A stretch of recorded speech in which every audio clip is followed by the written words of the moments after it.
Votre grâce est sur les dents. 13e chapitre. Dans les flaques. Falco, vous m'entendez? Oh Seigneur! Falco percevait un chuchotement nerveux au creux de son oreille.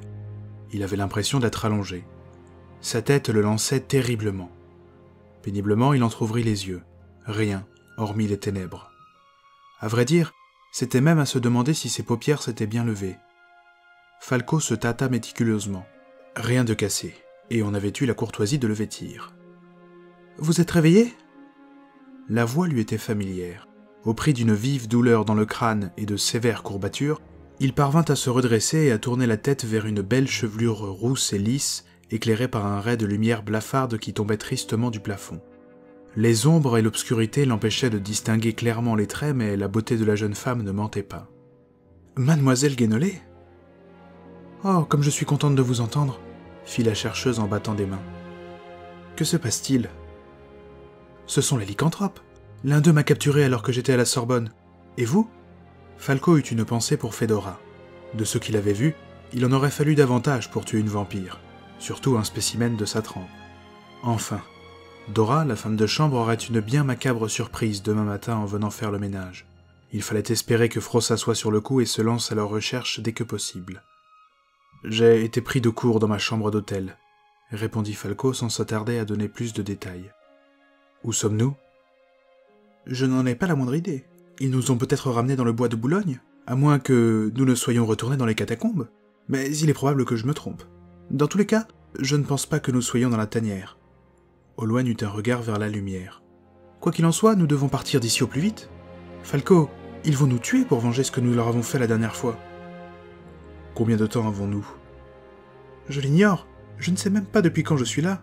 J'ai vu la lumière au-dessus de nous disparaître plusieurs fois. Quelques jours, je suppose. Ils vous ont amené il y a environ 1 jour, d'après mes estimations. À moins d'avoir fait une attaque, Bertrand Frossa devait déjà être à leur recherche. » Olwen, Guénolé et Falco se démenèrent pour essayer de sortir. Ils étaient pris au piège dans une petite pièce circulaire en pierre. Un escalier de quelques marches menait à une lourde porte de fer. À part l'œil de bœuf qui les éclairait depuis le plafond comme des artistes maudits, il n'y avait aucune source de lumière. Alors que la lueur décroissait lentement, ils entendirent des pas de l'autre côté de la porte. L'escalier devait se poursuivre derrière. « Avez-vous votre Dolnbar ?» demanda Falco. « Ils me l'ont pris » confessa la chercheuse. L'écho de pas retentit derrière la porte. D'instinct, Falco se plaqua sur la paroi. « Couchez-vous et feignez de dormir » chuchota-t-il. Une clé glissa puis tourna dans la vieille serrure de la porte qui s'ouvrait avec un sinistre grincement. Aux abois, Falco attendit, retenant son souffle. « Alors, on dort encore ? Debout, c'est l'heure de manger !» grogna une voix masculine. Une silhouette d'un noir encore plus sombre que les ténèbres environnantes passa devant lui. Sans aucun doute un lycanthrope, sinon il se serait muni d'une lanterne pour que son regard puisse percer l'obscurité. Dès qu'il fut passé devant, Falco se rua sur lui, entreprenant un rude plaquage. Ce fut comme une vague se brisant contre la grève. Il sentit sur sa tête un violent coup et entendit un objet en verre se fracasser sur son oreille. Sonné, il tenta de se relever avec l'habileté d'un ivrogne. Olwen se mit à crier, mais l'inconnu la fit taire d'une prodigieuse gifle. « Quel gâchis! Du gruau tout chaud! Tant pis pour vous, c'était votre dernier repas !» L'homme décocha un formidable coup de pied dans le ventre de Falco. La douleur le fit se plier en deux avec un gémissement. Le lycanthrope fit demi-tour et ils entendirent la porte se fermer à clé avec un écho de mauvais augure. La tentative d'évasion avait tourné au fiasco. « Vous allez bien ?» s'enquit Olwen Guénolé après s'être précipité vers Falco. « J'ai connu mieux, je dois admettre. » Ils eurent à peine le temps de se remettre de leurs émotions qu'à nouveau, on vint les voir. Cette fois, plusieurs individus entrèrent vivement et empoignèrent Falco sans aucun ménagement. « Où l'emmenez-vous » questionna la chercheuse. « N'ayez crainte, Olwen » rassura Falco. Un coup de poing en plein ventre lui coupa le souffle. Il se sentait comme un lutteur exténué qu'on évacue de l'arène. Courbaturé et sonné, il sentait son sang lui couler le long du cou. Les escaliers n'étaient pas très longs et donnaient sur une ouverture remplie de la lumière triste d'un jour d'automne mourant. Ils sortirent par une ouverture dans le sol, une dalle funéraire qu'on avait déplacée. Leur cellule n'était rien de moins qu'un caveau. Bon an mal an, Falco essaya de voir ses ravisseurs. Peut-être en reconnaîtrait-il un. Si Agnès Basselonne était là, il pourrait peut-être tenter de la raisonner, Après tout, on s'était joué d'elle comme de lui. On le fit sortir du petit cimetière pour l'emmener dans le bois tout proche. Aucune trace de ville ou de village aux alentours. C'était impossible de savoir où ils étaient. La nuit était tombée quand cette sinistre promenade prit fin. Falco était dans une clairière illuminée par nombre de torches et de chandelles. On aurait juré être aux préparatifs d'une messe noire. Des lycanthropes, parfois sous leur forme animale, étaient attroupés en une meute telle que Falco n'en avait jamais vue. Leur nombre atteignait facilement plusieurs dizaines d'individus. Au centre de la clairière avait été creusée une fosse profonde de quelques mètres, cerclée par des torches. Falco y fut jeté sans ménagement sous les regards amusés des hybrides autour de lui. Ils étaient probablement ravis d'avoir un humain à se mettre sous la dent ce soir. Il s'adossa contre la paroi boueuse tandis qu'une averse commençait. Pourvu que Bertrand Frossat soit réactif. Alors que Falco méditait sur un moyen de sortir de ce mauvais pas, il eut la désagréable sensation d'être observé. Il leva la tête et son regard croisa celui d'Agnès Basselonne, qui le toisait de ses yeux de pluie depuis le rebord du fossé. « Cette fois, vous ne pourrez pas vous échapper. Votre sang doit être versé. Vous allez mourir » fit-elle de sa voix grave. « Si nous reprenions là où nous nous étions arrêtés » proposa Falco. Elle parut étonnée de cette réponse. Probablement s'attendait-elle à quelques supplications, mais ce n'était pas le genre de Falco. « Le bureau ne vous a pas trahi. On vous a dupé. L'accord s'est fait sans le consentement de nos autorités. » Le visage de Basselonne n'exprima aucune émotion. Toutefois, quelque chose dans son regard avait changé. « Peu importe la vérité maintenant, » répondit-elle suspicieuse. « Non, car il n'est pas trop tard. Me tuer ouvrira la chasse au loup, et pas un de vous n'en réchappera. Vous le savez aussi bien que moi. » Agnès Basselonne sauta dans la fosse avec une agilité déconcertante. « Ne me dicte pas ma conduite !» siffla-t-elle en braquant un long doigt menaçant vers le visage de Falco. « Je ne fais que vous indiquer comment rester en vie. Écoutez, j'ignore qui était votre contact, mais il vous a menti. Aucun accord, même tacite, n'a été passé avec nous. » Il sentit la louve hésiter. « Quand bien même j'aurais la moindre envie de te laisser vivant, il est trop tard. La meute exige vengeance. À cause de toi et ta traînée, nous sommes obligés de fuir comme des proies, alors que nous sommes les chasseurs. Épargnez au moins Olwen. Elle n'a rien à voir dans cette histoire. Elle peut même vous aider. » La fille ? Non, j'ai un compte à régler avec elle. Je me chargerai personnellement de dévorer ses entrailles. Dites-moi au moins qui était votre contact. Il nous a leurrés tous les deux. Agnès, et là une voix impérieuse du haut de la fosse. Falco leva la tête. Il s'agissait de l'homme au favori à qui il avait eu affaire à l'ambassade et dans la tanière. Selon toute vraisemblance, il s'était déjà bien remis de ses blessures. « Qu'est-ce qu'il y a » siffla la chef de meute. « Ne lui parle pas, » grogna l'homme. « Ne te mêle pas de ça, Jacques. Tu n'as pas d'ordre à me donner, » hurla Agnès Basselonne. Ce devait être Jacques Bragna, l'homme mentionné dans le dossier. « Pas encore, » marmonna-t-il. Ils échangèrent un regard chargé de haine avant que l'homme ne tourne les talons. Basselonne se retourna vers Falco. « Tout ce qui importe pour eux, c'est que toi et ta bourgeoise soyez morts cette nuit. » Voilà qui n'augurait rien de bon. On avait amené Olwen après que la lune se soit levée haut dans le ciel. Elle fut jetée sans égard dans la fosse avec Falco. Il était outré qu'un tel traitement fût subi par une si belle femme. « Vous allez bien ? Quelle tristesse d'enfin pouvoir approcher mon sujet d'aussi près, mais de ne pas pouvoir prendre de notes. Une bien étrange pensée dans une telle situation. L'important était que la chercheuse soit indemne. Je vous conseille de mémoriser et de tout coucher sur papier dès que vous en aurez l'occasion, suggéra Falco. J'apprécie votre optimisme, mais je doute que l'occasion se présente à nouveau un jour. Détrompez-vous, Agnès Basselonne est une femme intelligente qui sait où est l'intérêt de sa meute. Nous tuer ne lui sera d'aucune utilité, et bien au contraire. Je lui ai dit qu'elle avait été trompée par son soi-disant contact du bureau. Elle vous a cru ? Je pense, j'espère. Ils passèrent la soirée dans l'angoisse, entendant des bruits indistincts au-dessus d'eux, sentant cette maudite pluie qui ne cessait de tomber. Des bruits de tambour ravivèrent leurs angoisses, comme un condamné à mort qui se réveille et voit un prêtre à côté de sa cellule. Olwen se mit à sangloter. Falco entreprit de la réconforter autant qu'il le pouvait. Rien ne le touchait plus que le désespoir d'une femme. Un à un, d'affreux visages bestiaux apparurent autour de la fosse.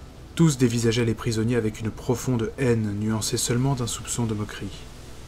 Au moins, ils ne violeraient pas la chercheuse. La dévorer semblait être la priorité. Falco remarqua un visage qui lui semblait étrangement familier. Il en était certain, Ce type qui le regardait avec un sourire goguenard était le lycanthrope qui l'avait capturé. Falco le revoyait en train d'attaquer sans vergogne la belle comtesse. L'insolent eut l'audace de lui adresser un signe de la main. Falco serra les poings. Sortir de ce mauvais pas était la priorité. La vengeance attendrait. Le silence se fit quand Basselone arriva. Elle était vêtue d'une simple cape noire et la lumière des torches lui donnait des airs de prêtresse occulte. Elle sauta une nouvelle fois dans la fosse.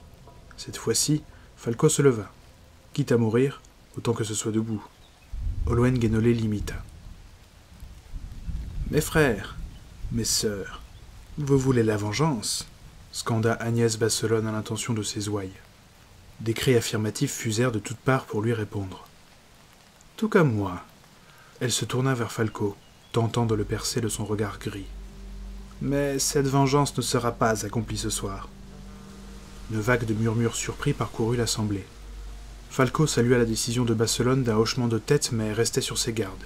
Tant qu'il ne serait pas loin d'ici, il restait en danger de mort. Olwen sembla soulagé d'un poids. « Assez !» rugit une puissante voix. L'homme au favori, celui que la chef de meute avait appelé Jacques, apparut et sauta dans la fosse. Il invectiva violemment Agnès Basselone. « C'est à cause d'eux que nous sommes obligés de fuir comme du gibier. Tu as oublié comment ils t'ont frappé? Comment ils m'ont tiré dessus? La mort est le plus juste des sorts pour eux. » Il leva les bras tel un sénateur antique et se tourna vers les visages qui le scrutaient. « N'ai-je pas raison ?» Tous l'acclamèrent. Selon toute vraisemblance, on lui donnait effectivement raison. « Les tuer ne servira à rien si ce n'est de nous mettre en danger, » feula Agnès Basselone. « Le danger? Je te rappelle que nous sommes le danger. Nous sommes des loups et n'avons point de crainte, surtout envers les hommes. » Agnès se rua vers l'homme et figea son visage à quelques centimètres du sien. « Tu sembles oublier que tu as toi-même une part humaine, Jacques. Ces choses te dépassent de loin, alors ne tente pas de t'en mêler. » Jacques fit volte-face. Il semblait réfléchir à toute vitesse, comme si l'heure de prendre une grave décision venait de sonner. Brusquement, il se retourna vers Agnès et brandit vers elle un poing gros comme une brique. « Je ne compte pas me laisser dicter ma conduite plus longtemps par quelqu'un qui n'est pas digne de ma confiance. » Un silence lourd comme une chape de plomb tomba sur l'assistance. Il fut finalement brisé par Jacques. « Je te défie, chef de meute. » Il avait parlé de manière à être entendu par le plus grand nombre. Falco se retourna vers Olwen avec un regard intrigué.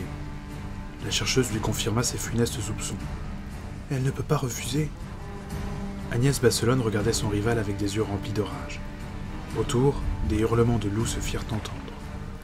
Une nuit sanglante se profilait sous la pâleur de la lune. Falco et Olwen furent traînés en dehors de la fosse qui avait pris des allures d'arène.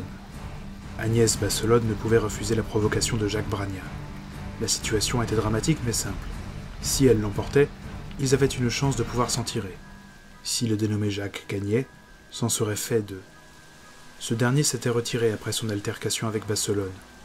Il était revenu sous son odieuse forme bestiale, mi-humain, mi-loup. Face à lui, Basselone semblait bien frêle. « Je ne comprends pas, » fit Olwen. « Comment font-ils pour se changer aussi souvent sans être épuisés ?» Falco aurait bien aimé répondre à sa question. Sans se départir de sa fermeté, Agnès Basselone ôta sa cape. Elle devait passer sa vie nue car elle ne portait rien en dessous. Elle entama sa transformation sous le regard ébahi d'Olwen. « Vous vous rendez compte de notre chance ?» chuchota l'universitaire avec une excitation à peine masquée. « Pas vraiment, » reconnut Falco. Bientôt, la frêle Agnès fut remplacée par une puissante louve au pelage blanc. Elle était telle que Falco l'avait vue la première fois, mais elle arrivait à peine aux cuisses de son adversaire. Chacun des combattants poussa un cri de guerre. Jacques un grondement épouvantable et guttural qui déchirait tout espoir. Et Agnès, un long hurlement a transformé le sang en caillots de glace. La lueur des torches leur donnait un aspect irréel. Comme par magie, la pluie avait cessé. Ils se toisèrent quelques instants avant que Jacques ne charge comme un possédé. Ce qu'il était dans une mesure non négligeable. Agnès esquiva avec une habileté et une grâce impressionnantes. Elle sauta sur le dos de son rival et planta ses crocs dans la fourrure sombre. L'autre émit un grognement sourd. Instantanément, il saisit Basselone et la jeta violemment contre la paroi de la fosse. Comme si elle n'avait rien senti, elle se précipita vers lui et mordit sa jambe, celle qui avait reçu la balle d'argent du bulldog quelques jours plus tôt. Le colosse s'affaissa et posa un genou à terre. Il tenta de la saisir, mais la louve était déjà hors de portée. Il se releva, la colère semblait l'envahir de plus en plus. Il chargea de plus belle. Agnès esquiva, mais ne contre-attaqua pas. Elle attendit qu'il ait achevé sa ruade pour se mettre face à lui et montrer les crocs. Elle le dominait et lui offrait une chance d'arrêter là l'humiliation. Falco reprenait espoir. De l'issue du combat dépendait la vie d'Olwen et la sienne. Jacques ne saisit pas l'occasion de stopper la lutte et se précipita vers Agnès qui, cette fois, ne put pas éviter un coup de patte qu'elle encaissa avec un couinement. Il se rua vers elle mais elle prit les devants et parvint à se faufiler sous lui, mordant au passage sa patte blessée. De sa main velue et puissante, Jacques attrapa Agnès Basselonne par l'arrière du collet et la souleva devant lui. Elle riposta en lui chiquant vivement le bras. Il poussa un cri mais ne lâcha pas. La louve redoubla d'efforts. Falco voyait ses crocs mordre sans pitié et des gouttes sombres commençaient à couler le long du pelage de Jacques. Ce dernier avança et plaqua la louve contre la paroi boueuse. Elle ne lâcha pas le bras et asséna un violent coup de griffe sur le museau de Jacques qui, surpris, défit son emprise. Falco se tourna vers Olwen, coite devant ce sombre spectacle. Le pelage blanc de la louve était maculé de boue. La chef semblait avoir perdu de sa superbe. Elle n'eut pas le temps de se relever que son opposant l'avait pris dans la gueule et projeté de plus belle. L'affrontement prenait une tournure de bien mauvais augure. Agnès Basselonne, blessée, parvint à se relever. Elle boitait en se déplaçant. Falco ne put s'empêcher de lui trouver toujours une certaine élégance, comme une vieille diva jouant auprès de sa vie son ultime opéra. Autour de la fosse, la tension était palpable. Agnès ne faisait peut-être plus l'unanimité, mais à n'en pas douter, elle avait encore des partisans. Impitoyablement, Jacques avança vers elle et la gratifia d'un coup de patte à faire pâlir un ours. Un cri de bête mortellement blessée glaça l'assemblée. Agnès Basselonne fit une ultime tentative en bondissant au visage du lycanthrope et en le griffant de toutes parts. Il la saisit par le cou et sa puissante patte se ferma sur la gorge de la louve. Toutes ses griffes s'agitaient, brassant désespérément le vide. On aurait juré voir le tableau d'un macabre peintre romantique s'animer dans un spectacle de mort. La fureur s'était totalement emparée de Jacques. De sa patte libre, il envoya ses griffes acérées dans la tête de la louve. Puis avec un terrible rugissement, il lui saisit le museau et tordit son cou en un axe étrange. Agnès Basselonne se figea, comme pétrifiée par une gorgone. Seule une de ses pattes arrière tressautait nerveusement par saccades. Un silence abyssal noya l'assistance. Jacques lâcha la louve qui tomba pitoyablement dans la boue, sans vie. Falco eut l'impression qu'on venait de lui déverser un seau d'eau glacée sur la tête. Il devina à l'expression d'Olwen Guénolé qu'il devait en être de même pour elle. Ils allaient finir en festin. Les muscles du vainqueur saillaient sous sa fourrure au rythme saccadé de sa respiration haletante. Il toisa ostensiblement le corps inerte d'Agnès Basselonne avant de hurler comme il l'avait fait au début du combat. « Quelqu'un a quelque chose à redire ?»